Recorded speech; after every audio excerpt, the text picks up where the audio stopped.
చట్టం అందరికీ సమానమే. కాకపోతే కొందరికి ఎక్కువ సమానం.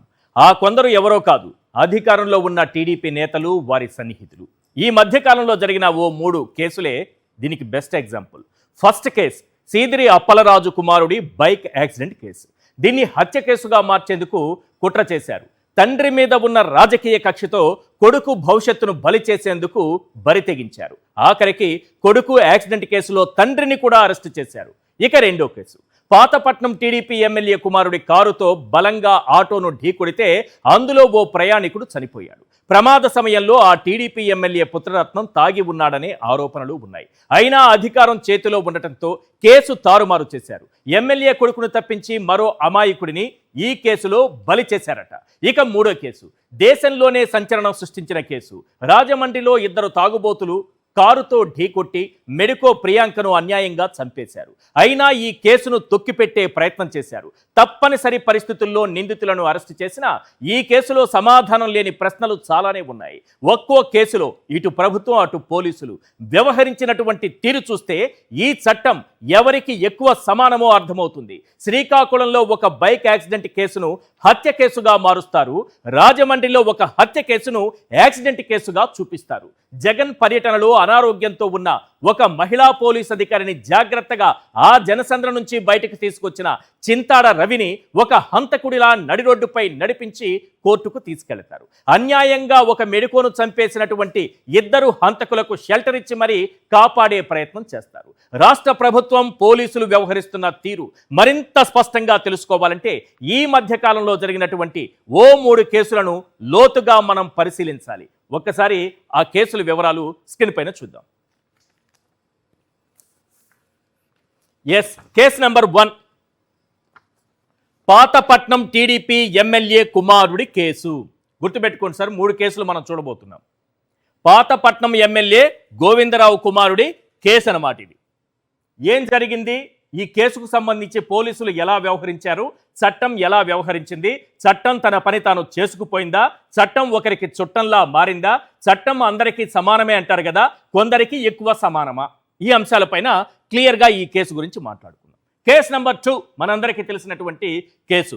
మాజీ మంత్రి సీదిరి అప్పలరాజు కుమారుడి కేసు. ఒక బైక్ నడుపుతూ యాక్సిడెంట్ చేసినటువంటి కేసు. ఈ కేసులో ఏం జరిగిందో కూడా మీకు తెలుసు. చట్టం అక్కడ ఇక్కడ ఆ కేసులోనూ ఈ కేసులోనూ ఈ 2 కేసుల్లోనూ ఒకే రకంగా వ్యవహరించిందా చట్టం? పోలీసులు ఒకే రకంగా వ్యవహరించారా? ఈ ప్రభుత్వం ఒకే రకంగా వ్యవహరించిందా? క్లియర్గా మాట్లాడుకుందాం.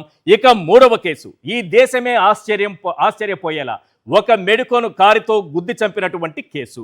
Rajahmundry medico Priyanka case. ఇవి లేటెస్ట్గా మన ముందున్నటువంటి 3 కేసులు. ఈ 3 కేసుల్లో పోలీసులు ఎలా వ్యవహరించారు? చట్టం తన పని తాను చేసుకుపోయిందా? చట్టం అందరికీ సమానమేనా? ప్రభుత్వం వ్యవహరించినటువంటి తీరేంటి? రాజకీయ కక్ష సాధింపులకు కేసులను వాడుకుంటోందా? ఇలాంటి అంశాలను పరిశీలిద్దాం. ముందుగా కేసు నెంబర్ 1లోకి వెళదాం. ఒకసారి కేసు నెంబర్ 1 చూపించండి sir. Case number 1 Pathapatnam MLA TDP MLA Govindarao కుమారుడికి సంబంధించినటువంటి కేసు సార్ ఇది. ఏం జరిగింది? డిసెంబర్ 21, 2024 అంటే టీడీపీ అధికారంలోకి వచ్చిన తర్వాత ఒక ఆటోను కారు ఢీకొట్టింది. ఈ కారు నడుపుతోంది పాతపట్నం ఎమ్మెల్యే గోవిందరావు కుమారుడు అని ఇప్పుడిప్పుడే బయటపడుతోంది.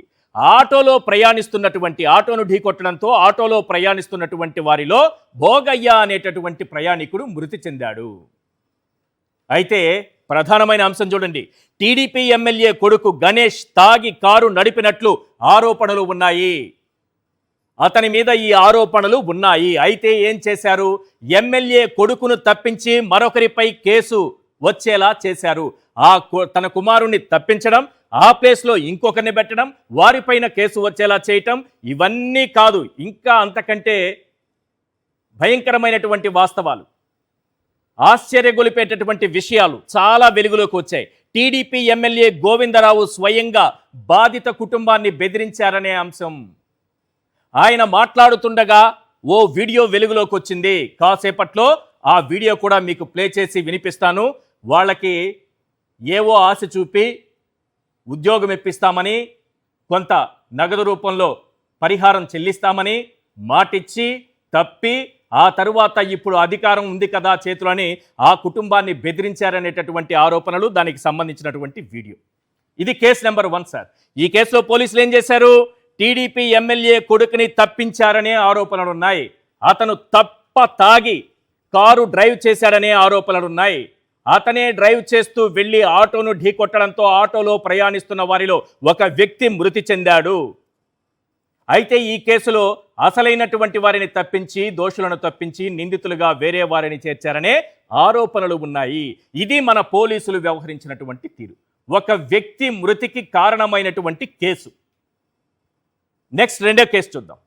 సీదిరి అప్పలరాజు కుమారుడి కేసు. సీదిరి అప్పలరాజు కుమారుడి కేసు ఏంటంటే జూలై 10, 2026 గొర్రెల కాపరిని తన బైక్తో ఢీకొట్టాడు సార్. తన బైక్తో అతను ఢీకొట్టాడు. వెంటనే ఏం చేశాడు ఆ కుర్రాడు? 108కి ఫోన్ చేశాడు. అంటే ఎవరైతే బాధితుడున్నారో, యాక్సిడెంట్కి గురయ్యారో వాళ్ళని కాపాడాలి అనే ప్రయత్నం 108కి ఫోన్ చేశాడు. బాధితుడిని కాపాడేందుకు సిపిఆర్ కూడా చేశాడు. తన తండ్రి డాక్టర్ కాబట్టి కాస్త అవగాహన తనకుంది కాబట్టి సిపిఆర్ కూడా చేశాడు. సీదిరి అప్పలరాజు కుమారుని హత్య కేసులో ఇరికించే కుట్ర చేశారు సార్ ఇక్కడ పోలీసులు. దీన్ని ఒక హత్య కేసుగా చూడాలని ఛార్జ్ షీట్లో రాసుకొని వచ్చారు. రిమాండ్ రిపోర్ట్లో ఈ విషయాన్ని రాసుకొని వచ్చారు. ఇప్పుడు రాజకీయ కక్షతో యువకుడి భవిష్యత్తు నాశనం చేసేటటువంటి ప్లాన్ వేశారు. అతన్ని హత్య కేసులో ఇరికిస్తే ఒక రోడ్డు ప్రమాదం, అది ఒక ప్రాణం పోయింది. ఆ కుటుంబం ఆవేదన మనకు తెలుసు. ప్రాణం పోతే ఒక కుటుంబంలో ఎంత ఆవేదన ఉంటుంది, ఇవన్నీ మనం అర్థం చేసుకోగలం. కానీ అదే సమయంలో ఒక యువకుడి భవిష్యత్తును అతని తండ్రి మీద ఉన్నటువంటి కక్షతో నాశనం చేయాలనేటటువంటి కుట్ర చేశారంటే దీని వెనుక ప్రభుత్వం ఉందా, పోలీసుల్లోనే కొంతమంది ఎల్లో ఖాకీలు ఉన్నారా అన్న అనుమానం కలుగుతుంది. కొడుకు యాక్సిడెంట్ కేసులో ఆఖరికి కోర్టు చివాట్లు పెట్టి అతనికి బెయిల్ ఇవ్వడంతో మరి అహం దెబ్బతిని తండ్రిని అరెస్ట్ చేసినటువంటి పరిస్థితి కనిపిస్తోంది. Next case number 3. ఇప్పుడు లేటెస్ట్గా మనం రాజమండ్రిలో చూసినటువంటి మెడికో ప్రియాంక హత్య. ఆగస్టు 3, 2026 కారుతో ప్రియాంకను ఢీకొట్టిన తాగుబోతులు 3 రోజుల పాటు కేసును తొక్కిపెట్టే ప్రయత్నం. 3వ తారీఖున వాళ్ళు కారుతో గుద్ది చంపితే 6వ తారీఖున అరెస్ట్ చేస్తారు. 7వ తారీఖున కోర్టులో వాళ్ళని ప్రొడ్యూస్ చేస్తారు. హత్య కేసును నిర్లక్ష్యంతో కూడిన ప్రమాదంలా చిత్రీకరించే కుట్ర. కేవలం నిర్లక్ష్యంగా కారు నడపడం వల్ల జరిగిన ప్రమాదంగా దాన్ని చూపించే కుట్ర చేశారు. మాల్ లోపలి ఫుటేజ్ బయటకు రాకుండా ప్రయత్నాలు చేశారు. నిందితులు 3 రోజులు మాయమయ్యారు. కాల్ డేటా కూడా సేకరించకుండా పోలీసులు ఉపేక్షిస్తున్నారనేటటువంటి ఆరోపణలు ఉన్నాయి. 3 కేసులు, 3 చట్టాల, ఒక్కో కేసుకు ఒక్కో చట్టమా, ఒక్కో కేసులో ఒక్కొక్క రకంగా పోలీసులు వ్యవహరిస్తారా? ఇదే అంశం పైన మనం మాట్లాడదాం.